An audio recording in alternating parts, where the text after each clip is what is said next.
Hi everyone, Andrew Marquis, the Marquis team at Cross Country Mortgage.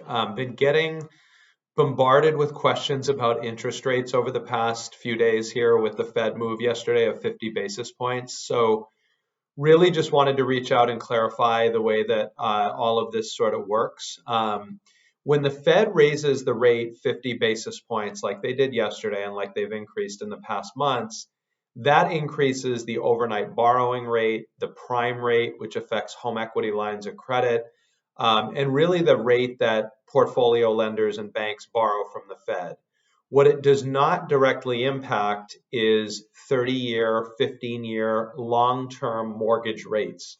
Long-term mortgage rates are more based on that outlook of that longer time period. So really, the investors and the way that those rates are determined is more based on the outlook, based on what the Fed says.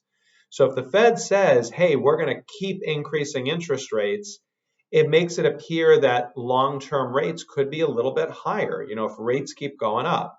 The common consensus is that rates are going to come back down, these short-term rates, once inflation is under control, which is then going to bring the long-term mortgage rates down.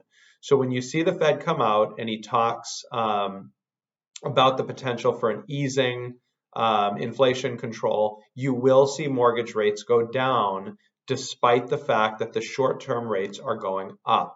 So you just have to keep that in mind. Mortgage rates have been anywhere between 4.5% and probably 6.25%, depending on program, for about the last month. They're nearly 100 basis points better than where they were 2 months ago.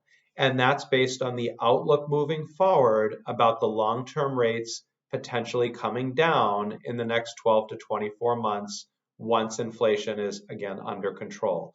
So just again, understand that that rate going up yesterday doesn't mean that rates went from 6 to 6.5 in the last day.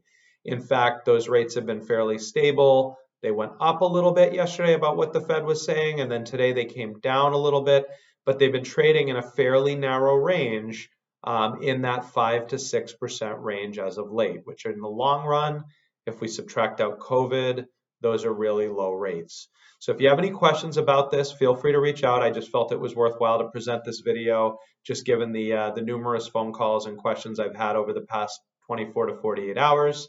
And hope everyone has a great day. Cheers.